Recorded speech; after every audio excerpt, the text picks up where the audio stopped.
What's going on, baseball fans? How you doing? We got some breaking news coming in, and Brandon Nimmo is heading back to the Mets. I am slightly surprised because we had been seeing some reports that Brandon Nimmo and the Mets, there was some pessimism there, whether or not he was going to end up going back. There were some teams connected with him this offseason. Mainly, we had the Yankees being connected with him, especially if they weren't going to get back Aaron Judge. You know, a weird team like the Rockies were in it. The Rays had been connected with Brandon Nimmo. But I think probably the biggest threat to Brandon Nimmo was the Yankees. But since they got Aaron Judge back, this cleared the way for him to go back to the Mets. And he got himself an 8-year, $162 million deal.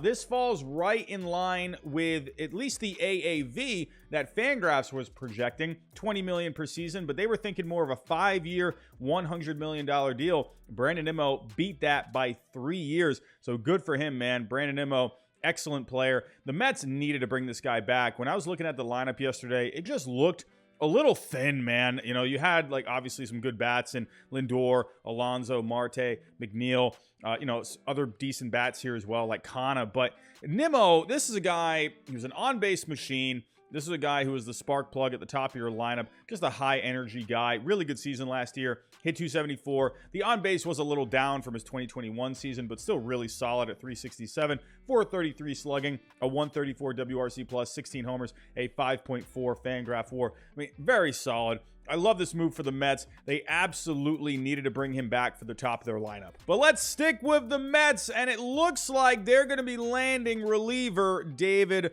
Robertson. According to Jeff Passan, it's going to be a 1-year, $10 million deal. I've always been a fan of David Robertson. Really always liked what he brought to the table. Had some health issues not too long ago, but it looks like he is back on track. Was with the Cubs and the Phillies last year. Was pitching in the World Series last year. Overall, good season. Had a 2.40 ERA over the 58 games. His FIP was a full run higher. The one problem with Robertson is he gets a good amount of strikeouts, right around at 11.5 per 9, but the walks were very high last year, almost 5 walks per 9. With the Cubs, it was around 4, but with the Phillies, it was right around 6. But David Robertson, you can count on this guy to come in. He's going to strike some guys out. Maybe it won't be the easiest or the cleanest innings, but you can count on him to come through. He's a veteran guy for the bullpen. And for the Mets, they absolutely needed to bring another guy in for this bullpen. Bringing back Edwin Diaz obviously was a no-brainer, but they still got work to do. They did add Brooks Raley the other day. I thought that was a great move. Good lefty for the bullpen. Now Robertson joins.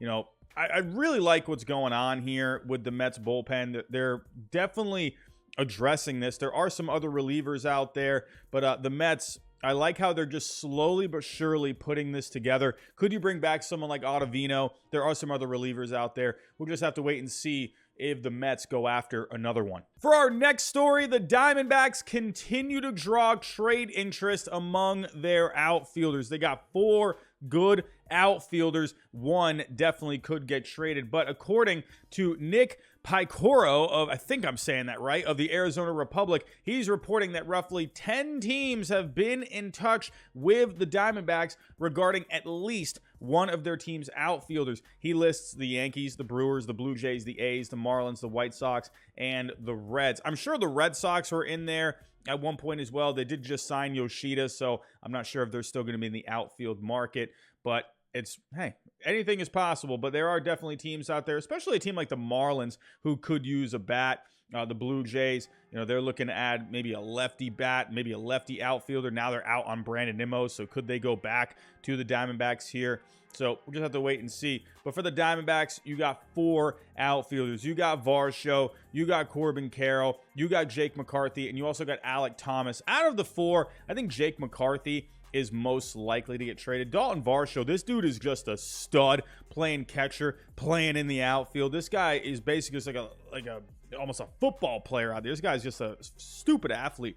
Corbin Carroll, this guy is going to be special. Really excited about him. Alek Thomas, one of the top prospects in baseball last year, showed a lot of promise after getting called up last year. But Jake McCarthy, very solid year for him. The advanced numbers a little down, but he did have a pretty solid slash line overall. Hit 283 with a 342 on base, 427 slugging, 8 home runs. The power definitely needs to come up, but he is athletic, 23 stolen bases last year. I do think out of the 4, I think Jake McCarthy is most likely to go. Hey, The Diamondbacks, I've said this before, they could use another starting pitcher. Could they put together a trade with the Marlins involving Pablo Lopez? I think Jake McCarthy could be a very nice piece to head back to the Marlins, add in a couple more prospects, and I think you could have a deal there. But like I always say, we're just going to have to wait and see. Speaking of the outfield, let's move on to the Texas Rangers. They are still exploring options for the rotation as well as left field. Chris Young did make some comments the other day saying you can never have too much pitching.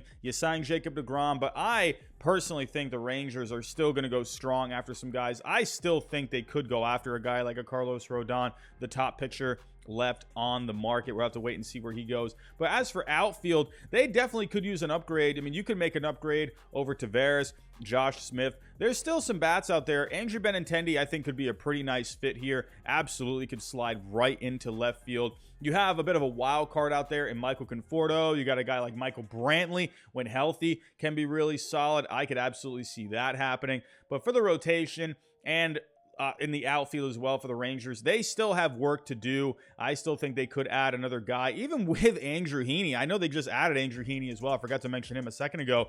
But hey, you know, I like the five: DeGrom, Perez, Gray, Heaney, and Odorizzi. But to me, you know, DeGrom is always a question mark. Heaney is definitely a question mark. The strikeout to walk ratio looked pretty good last year. But to me, could they still add a guy like a Carlos Rodon? Sure. I mean, sure, that would probably bump someone out of the rotation like a Jake Odorizzi, but I don't know. It seems like right now maybe they would look more towards depth guys, but I think for the Rangers, you need to just keep adding the best possible talent that you can. And absolutely, they could add another outfielder as well. And for our last story, let's stay in the American League West. Let's talk some Oakland A's. Sean Murphy looked like he was going to get dealt the other day, and that ended up not happening. It looked like a deal was pretty close, and all of a sudden, it just died. But according to Susan Slusser of the San Francisco Chronicle, the Giants have also jumped into the fray when it comes to Sean Murphy. Now, I would think with the San Francisco Giants, they just swung and missed on Aaron Judge. They made a hard-fought effort for him, but in the end, they didn't land him. He went back to New York. I definitely think they need to go after someone like Carlos Correa, maybe Dansby Swanson, one of those guys. But there definitely are some better options that I think for the Giants right now they can pay attention to, because they do have some guys that can, you know, play catcher for you right now. Don't forget about Joey Bart as a young prospect at one point. He's kind of, his value has definitely dipped, but you could still just turn to him. But I think Sean Murphy, hey, go from Oakland to San Francisco, not too far away. Hey, that could work if you ask me. And the Giants got prospects. Now, the reason I bring up the prospects is because Sean Murphy, I was looking at a deal here with the Red Sox and the A's. Maybe the Red Sox could go after Sean Murphy. They could use some catching help, but I don't know. The Red Sox, I don't know if they really want to give up the prospects right now. But looking at Sean Murphy, he has over $50 million worth of value. Why? Because Sean Murphy, this guy is one of the better catchers in the game, one of the best catchers in the game. He's young. He's under control as well. He's not a free agent until 2026. Sean Murphy is definitely going to cost quite a bit. So a team like the Giants could definitely jump in on this. There are some other teams. Now, you could say the Cardinals are probably out of it now that they got Wilson Contreras.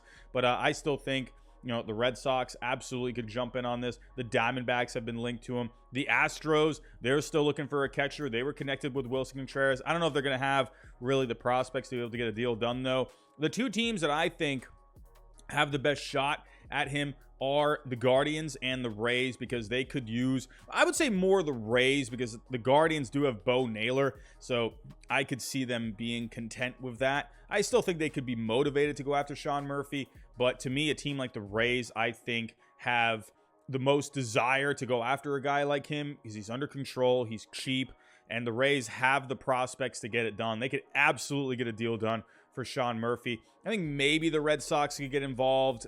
Again, I don't know if they want to part with the prospects, but in the end, I'm very interested to see where Sean Murphy goes. One of the best catchers in the game. He's going to make any team better. So that's it for the latest news for this video. Tell me your thoughts down below in the comments. Make sure to like and subscribe if you are new. But that's all I have for right now. Thanks for watching, and I'll talk to you next time.